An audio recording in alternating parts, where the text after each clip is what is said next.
Hi friends, welcome to lotus kitchen. நம்ம இன்றைக்கி செய்ய போகிற சமையல் என்னென்னு பார்த்தீங்கன்னா தட்டைப்பயிறு கூட்டாஞ்சோறு. மிக சுவையாக செய்கிறது எப்படின்னு பார்க்கலாம் வாங்க. இப்போ குக்கரில் நான் 3/4 டம்ளர் அளவு சுண்டலும் 3/4 டம்ளர் அளவு தட்டைப்பயிரும் எடுத்திருக்கேன். இதையே நம்ம உப்பு சேர்த்து தண்ணி விட்டு வேக வச்சுக்கலாம். ஏன் இதை நான் தனியாக வேக வைக்கிறேன்னா சாப்பாட்டுக்கு 2 விசில் போதுமானதாக இருக்கும். இப்போ இது நம்ம அது 2 விசில் விட்டால் பயிர் வேகாது. அதனால் இது நான் தனியாக உப்பு சேர்த்து ஒரு 3 விசில் விட்டு இறக்கி வச்சுக்க போகிறேன். நீங்களும் இதே மாதிரி தண்ணி விட்டு வேக வச்சு எடுத்து வச்சுக்கோங்க ஃப்ரெண்ட்ஸ். இப்போ உப்பு சேர்த்தாச்சு. இப்போ நம்ம ஒரு 3 விசில் விட்டு இறக்கிக்கலாம். இப்போ பார்த்தீங்கன்னா அடுத்து மசாலா, சாப்பாட்டுக்கு தேவையான மசாலாவுக்கு 4 வற்றல் மிளகாய், 2 பட்டை, 4 கிராம்பு, 1 டீஸ்பூன் சீரகம் சேர்த்துக்கலாம். அப்புறம் பார்த்திங்கன்னா அரை ஸ்பூன் சோம்பு, 6 பல் பூண்டு, 2 துண்டு இஞ்சி. இது எல்லாத்தையும் நம்ம தண்ணி விட்டு நல்ல ஒரு ஃபைன் பேஸ்ட்டாக அரைச்சிக்கலாம். இப்போ விசில் வந்தாச்சு. நான் பயிறு இறக்கி வைக்க போகிறேன். இதுக்கப்புறம் பார்த்தீங்கன்னா நான் அந்த மசாலாவை நல்லா ஃபைன் பேஸ்ட்டாக அரைச்சி எடுத்தாச்சு. இப்போ அடுத்தது என்ன செய்ய போகிறோன்னு பார்த்தீங்கன்னா குக்கரில் ஒரு 6 ஸ்பூன் வரைக்கும் நம்ம எண்ணெய் சேர்த்துக்கலாம். எண்ணெய் அதிகமாக சேர்க்குற அளவுக்கு சாப்பாடு ட்ரையாக இல்லாமல் கொஞ்சம் சாஃப்டாக இருக்கும். அதனால் நம்ம எண்ணெய் சேர்த்துக்கலாம். இப்போ அதில் பார்த்திங்கன்னா கடுகு போட்டாச்சு. கடுகு சேர்த்துட்டு 2 பெரிய வெங்காயம் நான் கட் பண்ணி வச்சுருக்கேன். அடுத்தது நம்ம அதையும் சேர்த்துக்க போகிறோம். சேர்த்தாச்சு.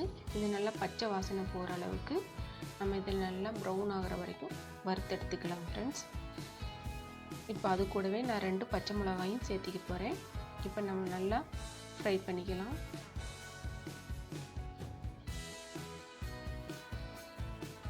பாதி அளவு ஃப்ரை ஆகி வரும்போதே நம்ம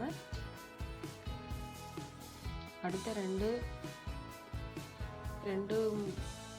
to 3 வரை பச்சை மிளகா எடுத்திருக்கேன். பச்சை மிளகா சேர்த்துக்கலாம்.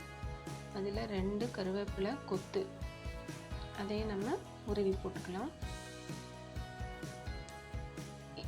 இதை நல்லா நம்ம ஃப்ரை பண்ணிக்கலாம். ப்ரௌன் கலர் ஆகிற வரைக்கும் நம்ம வதக்கி விட்டுக்கலாம் ஃப்ரெண்ட்ஸ். நல்லா வதக்கி விடுங்க.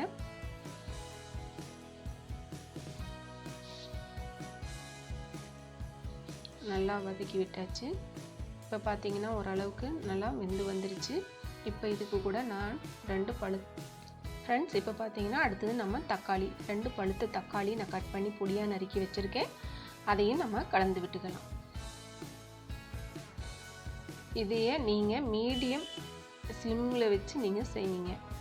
ஏன்னா நமக்கு சீக்கிரமாக அடி பிடிச்சிடும். அதனால் ஸ்லோவிலே வச்சு செய்யுங்க. இப்போ அடுத்தது பார்த்தீங்கன்னா நம்ம மஞ்சத்தூள் சேர்த்துக்கலாம். அரை ஸ்பூன் மஞ்சத்தூள் நான் சேர்த்திருக்கேன். இதையும் நல்லா கலந்து விட்டுக்கலாம். ஃப்ரெண்ட்ஸ், குழந்தைகளுக்கு இந்த கூட்டாஞ்சோறு நீங்கள் வீட்டில் ஒரு முறை செஞ்சு கொடுத்து பாருங்கள். குழந்தைங்க ரொம்ப விரும்பி சாப்பிடுவாங்க. எங்கள் வீட்டில் எங்கள் பாட்டி கேட்கும்போதெல்லாம் இந்த ரெசிபி தான் எங்களுக்கு அதிகமாக செஞ்சு கொடுத்துருக்காங்க. அதனால தான் நான் இப்போ இந்த டிஷ்ஷை உங்களுக்கு செலக்ட் பண்ணியிருக்கேன். இப்போ பார்த்தீங்கன்னா நல்லா வெந்துடுச்சு. இப்போ நம்ம அரைச்சி வச்ச மசாலாவையும் நம்ம இதில் சேர்த்துக்கலாம். இப்போ இதையே நல்லா பச்சை வாசம் போகிற அளவுக்கு நம்ம நல்லா வதக்கி விட்டுக்கலாம். சாப்பாட்டுக்கு இதுதான் ஃப்ரெண்ட்ஸ் ப்ளஸ் பாயிண்ட்டு. இந்த மசாலா இது நல்ல வாசமாகவும் இருக்கும், உங்களுக்கு கமகமன் மணமாகவும் இருக்கும். இப்போ பார்த்தீங்கன்னா இதை நல்லா ஃப்ரை பண்ணிக்கணும். இதில் காரம் கூடுதலாக வேணும்னு நினைக்கிறவங்க காரம் வத்தல் மிளகாய் 5 6 கூட சேர்த்திக்கலாம். ஏன்னா இதில் நான் பொடி எதுவும் சேர்க்க போகிறதில்ல, வெறும் வற்றல் மிளகாய் மட்டும்தான் சேர்த்துருக்கேன். நீங்கள் காரம் கூடுதலாக தேவைப்படுறவங்க 1 2 வரமிளகாய் கூடுதலாக சேர்த்துக்கலாம். இப்போ பார்த்தீங்கன்னா இது நல்ல ஒரு ஃபைன் பேஸ்ட்டாக வெந்துடுச்சு. நமக்கு இந்த ஒரு ஃப்ளேவர் வர வரைக்கும் நீங்கள் ஃப்ரை பண்ணி விடணும். இப்போ இது ஃப்ரை பண்ணியாச்சு ஃப்ரெண்ட்ஸ். நல்லா தக்காளி மசிச்சு விட்டுக்குங்க. இப்போ நான் இந்த 1½ டம்ளர் அரிசிக்கு 3 டம்ளர் தண்ணியை கொதிக்க வச்சு எடுத்து வச்சுருக்கேன். இப்போ பார்த்தீங்கன்னா நமக்கு சீக்கிரம் சாப்பாடு ரெடி ஆகணுங்கிறதுக்காக நான் ஏற்கனவே தண்ணியை கொதிக்க வச்சு எடுத்து வச்சுருக்கேன். அதையும் இப்போ நம்ம கலந்து விட்டுக்கலாம். இப்போ இதையை நான் மூடி வச்சு தண்ணியை கொதிக்க விட போகிறேன். தண்ணி கொதிச்சு வர வரைக்கும் நம்ம வெயிட் பண்ணலாம் ஃப்ரெண்ட்ஸ். இப்போ நான் இதை மூடி வச்சு கொதிக்க விட போகிறேன். தண்ணி கொதிக்கும்போது கொதிச்சதுக்கப்புறம் நம்ம அரிசி போடுறதுனால சாப்பாடு சீக்கிரமாக வெந்துடும். நல்லா கொதிச்சு வந்துடுச்சு ஃப்ரெண்ட்ஸ். இப்போ நாம் அரிசியை சேர்த்துக்கலாம். நான் ஏற்கனவே அரிசி 1½ டம்ளர் அரிசியை அரை மணி நேரம் ஊற வச்சு எடுத்து வச்சுருக்கேன். இப்போ இதையே நம்ம சேர்த்துக்கலாம்.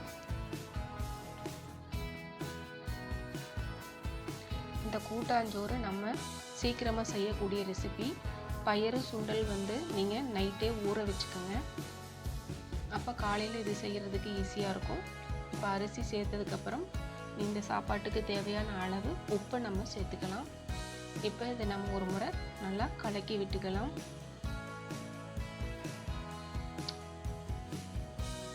நல்லா கலக்கி விட்டாச்சு ஃப்ரெண்ட்ஸ். இப்போ பார்த்தீங்கன்னா இதையே இப்போ நம்ம பயறு சுண்டல் அரிசி சேர்த்ததுக்கப்புறம் ஏற்கனவே வேக வச்சு எடுத்து வச்சிருக்கிற 3 விசில் விட்டு எடுத்து வச்சுருக்கேன். இப்போ இதில் 2 விசில் கூடி விடும்போது பயிரும் சுண்டலும் இன்னும் நல்லா சாஃப்டாக வெந்துடும். இப்போ அதையும் நம்ம சேர்த்துக்கலாம். நம்ம சாப்பாட்டுக்கு மெயின் இன்க்ரீடியன்ட்ஸே இந்த சுண்டலும் பயிரும் தான். இப்போ அதையும் நம்ம சேர்த்தாச்சு, நல்லா கலந்து விட்டாச்சு. இப்போ பார்த்தீங்கன்னா நான் ஒரு மல்லித்தலை கொஞ்சம் உருவி போட்டுக்கலாம். மல்லித்தலையை சேர்த்துக்க போகிறேன். சேர்த்தாச்சு ஃப்ரெண்ட்ஸ்.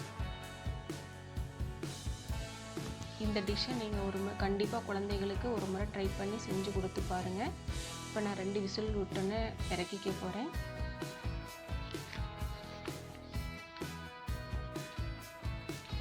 ரெண்டு விசில் வந்தாச்சு ஃப்ரெண்ட்ஸ். நம்ம ப்ரிப்ரேஷன் பண்ணின நம்ம கூட்டாஞ்சோறு ரெடி ஆயாச்சு. இப்போ நம்ம அதை திறந்து பார்க்கலாம். அருமையான சாப்பாடு அதிகம் குலையாமல் இருக்குது. அருமையான கம வாசனையில் நம்மளுடைய தட்டைப்பயிறு சுண்டல் கூட்டாஞ்சோறு ரெடி ஆயிடுச்சு. நீங்கள் வீட்டில் ஒரு முறை ட்ரை பண்ணி பாருங்கள். வீடியோவை பார்த்த நீங்கள் எல்லோரும் நம்ம வீடியோவை பற்றின கமெண்ட் பண்ணுங்கள், லைக் பண்ணுங்கள், ஷேர் பண்ணுங்கள், மறக்காமல் சப்ஸ்கிரைப் பண்ணுங்கள். தேங்க்யூ ஃபார் வாட்சிங் ஃப்ரெண்ட்ஸ். தேங்க்யூ.